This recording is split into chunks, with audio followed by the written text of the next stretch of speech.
आयुष के पापा के लिए लाई थी ये, सिकुड़कर आयुष के नाक का हो गया है। हमारी खूबसूरत साड़ी का तो रंग ही उड़ा दिया। इसीलिए अपनाए सही डिटर्जेंट धो डाला का एडवांस फॉर्मूला, जो दे कपड़ों को नई चमक और साथ ही सिकुड़ने से बचाए, चले ज्यादा और पैसे बचाए। इसीलिए अब से जो धोए। पहले तो मैं जब मुद्दे पे आऊँगा बिल्कुल आऊँगा, लेकिन मैं त्रिपाठी जी यहाँ पे मैंने देखा, मैं इनकी बहुत इज्जत करता हूँ, इनको मैंने बहुत सुना है हिंदी अपनी तेज करने के लिए, मैं इनके वक्तव्य सुनता रहता हूँ। इनसे आपके थ्रू मेरा एक बहुत छोटा सा प्रश्न है, अगर आप मुझे इजाजत दें। आप प्रश्न पूछिए, फिर आपका टाइम हाईजैक हो जाएगा तो उसकी जिम्मेदार मैं नहीं हूं। नहीं, वो त्रिपाठी जी हो सकता है मुझे भी थोड़ी वैल्यू दें और फटाफट उसका आंसर कर दें। एकदम सिंपल सा सवाल है। देखिए, पिछले 60 साल से जो लद्दाखी थे वो यूनियन टेरिटरी डिमांड कर रहे थे। पिछले 60 साल से जो कांग्रेस की सरकारें आई हैं उन्होंने प्रॉमिस किया कि हम आपको यूनियन टेरिटरी स्टेटस देंगे। त्रिपाठी जी से बस एक सवाल है, त्रिपाठी जी, लद्दाख को किस साल में यूनियन टेरिटरी स्टेटस मिला? साल बता दीजिए त्रिपाठी जी। अब मैं जवाब दे दूं नाविका जी? बिल्कुल सर। लद्दाख कभी भी यूनियन टेरिटरी डिमांड नहीं कर रहा था, लद्दाख स्टेटहुड डिमांड कर रहा था। लद्दाख सेपरेट स्टेट की डिमांड कर रहा था, जो आज भी उनकी डिमांड कायम है। और उसके साथ साथ वो ये कहते हैं कि उनको शेड्यूल 6 में शामिल किया जाए। आपने उनको बेसहारा छोड़ा हुआ है।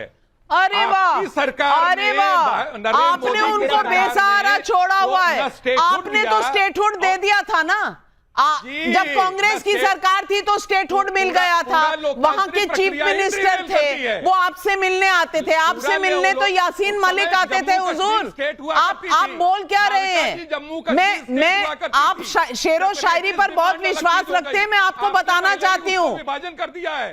होश में आ जाइए, क्या बोल रहे हैं आप? और सब कुछ जलाकर होश में आए तो क्या किया? जलाइए मत देश को, जलाइए मत। खुद तो कुछ किया नहीं और अब यूनियन टेरिटरी के डिमांड को स्टेटहुड का डिमांड बता दिया। आनंद रंगनाथन, आप देखिए, अपॉर्चुनिस्टिक पॉलिटिक्स का ये प्राइमर लेसन था। ये कक्षा चलती है कांग्रेस पार्टी में। जब आप आगे बढ़िए। नहीं, मैंने इन त्रिपाठी जी के आंसर का बिल्कुल बुरा नहीं माना, क्योंकि इनकी हिपोक्रेसी। त्रिपाठी जी, आपको मैंने, आप देखिए, आपको रोका नहीं। अब आप प्लीज मुझे चांस। कश्मीर जब स्टेट था तब यूनियन टेरिटरी वो कब डिमांड कर रहे थे? आप मुझे एक डिमांड बता दीजिए। नाविका, अब मैं क्या राजीव गांधी के वक्तव्य पे जाऊं, इंदिरा गांधी के वक्तव्य पे जाऊं, जवाहरलाल नेहरू के वक्तव्य पे जाऊं? ये 60 साल से डिमांड कर रहे हैं। अब ये सडनली इन्होंने बदल दिया कि हम तो डिमांड ये कर ही नहीं रहे थे, हम तो प्रॉमिस कर ही नहीं रहे थे, हम स्टेटहुड। बट एनीवे, उसको रहने दीजिए, फैक्ट चेक इसका बाद में हो जाएगा।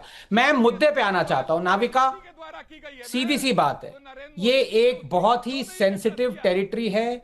इधर से चाइना का इस पे दबदबा है, ऊपर से हमारा ये बॉर्डर अनडिफाइंड है बहुत प्लेसेस पे, पूरी सिक्योरिटी थ्रेट है। इस मामले में लद्दाख को स्टेटहुड देना, जबकि ऑलरेडी यूनियन टेरिटरी इनकी डिमांड फुलफिल हो चुकी है, जबकि ऑलरेडी बहुत सारी हिल काउंसिल जो इनकी प्रॉब्लम्स है उनको सुलझाता रहता है, इसमें ऐसे इस तरह का वायलेंस अनएक्सेप्टेबल है, बिल्कुल मुझे एक्सेप्टेबल नहीं है। लेकिन 3 काउंट्स इस पे हैं।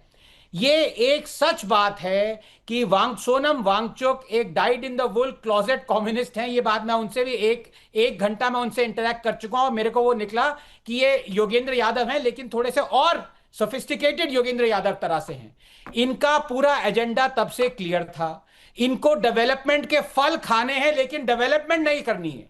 बहुत बड़ी बात कह रहे हैं, बहुत बड़ी बात कह रहे हैं। और आज इस वक्त की सबसे बड़ी खबर जो आ रही है, लेह हिंसा मामले में बड़ी खबर है कि सोनम वांगचुक के खिलाफ एफआईआर दर्ज कर दी गई है। सोनम वांगचुक को पुलिस ने आरोपी बना दिया है। आरोपियों में सोनम वांगचुक का नाम शामिल कर दिया गया है इस एफआईआर में। और क्यों किया गया है, मैं सोनम वांगचुक का एक बयान सुनवाना चाहती हूं आपको।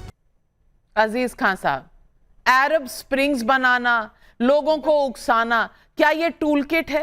क्या इस देश की अखंडता को कहीं ना कहीं तोड़ना चाहती हैं विरोधी पार्टियां?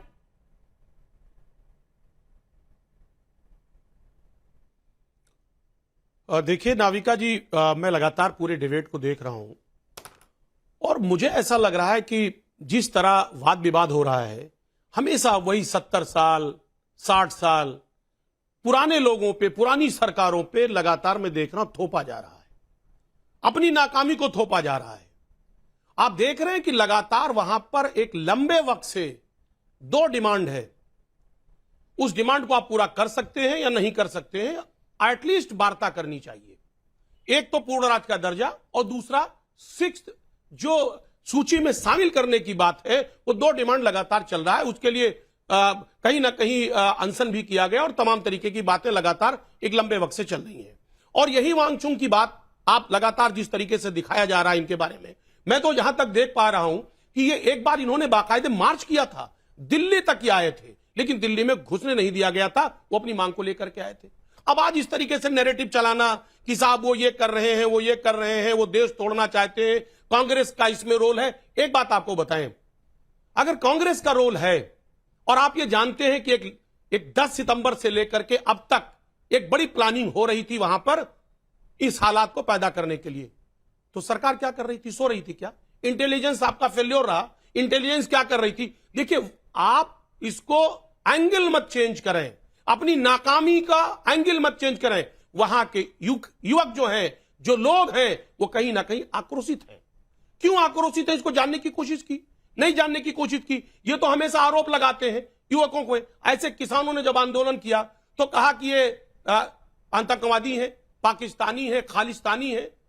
इस तरीके से आज पूरे देश में जब बेरोजगार अपना आंसर करता है, अपनी बात रखना चाहता है, तो उसको पता नहीं कौन कौन सा नाम दे देते। ये बात रखना चाहता है। नहीं, आप मानते हैं कि अरब स्प्रिंग जैसा रेवोल्यूशन कराना जायज मांग है, जिसे सुन लिया जाना चाहिए। आनंद रंगनाथन या अजीज खान साहब क्या कह रहे हैं कि अरब स्प्रिंग जैसा रेवोल्यूशन होना चाहिए? प्रदीप जी, आ रही हूं। आनंद रंगनाथन।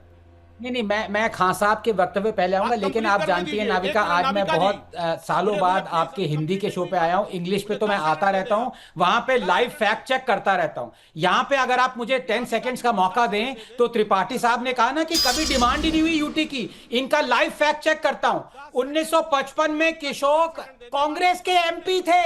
1955 में लद्दाख के पहले मेंबर ऑफ पार्लियामेंट, उन्होंने डिमांड करी थी। अब त्रिपाठी जी लाइव माफी मांगिए प्लीज, अपोलोजाइज करिए। त्रिपाठी जी, स्टेटहुड का मांग नहीं थी, आप ही के कांग्रेस के MP ने मांगा था यूनियन टेरिटरी का स्टेटस। आपने जो डिवीजन किया, किशोर बकुला रिनपोचे। 1 मिनट, किसने मांगा था? कौन सा आंदोलन हो रहा था? कांग्रेस के MP थे। नाविका जी, इंडिविजुअल किसी के उस पे ये चीजें नहीं होती हैं। अरे इंडिविजुअल, लद्दाख के MP को आपने इंडिविजुअल बता दिया। लद्दाख के MP को आप कह रहे हैं कि वो इंडिविजुअल था, उनकी डिमांड नहीं थी। ऋतुराज जी, आप कह रहे हैं सोनम वांगचुक को मान लो। कमलाकर त्रिपाठी जी कह रहे हैं वो तो एक इंडिविजुअल मांग थी। आंदोलन को आप रिकॉग्नाइज नहीं करना चाहते।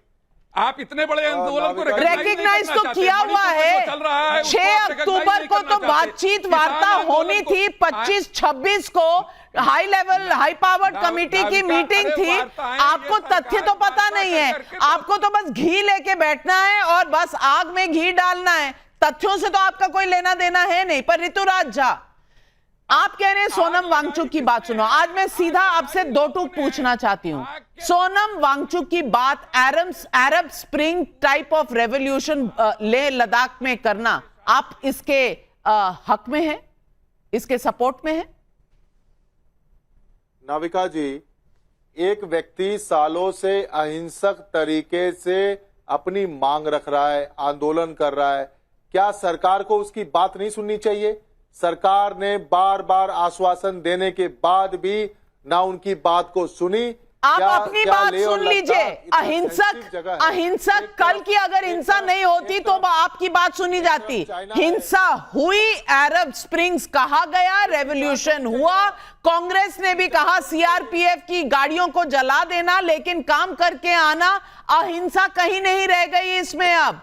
और इसके बाद इसको आप कह रहे हैं कि बात सुन लेनी चाहिए। मुझे समझ में नहीं आता, प्रदीप भंडारी जवाब देंगे, लेकिन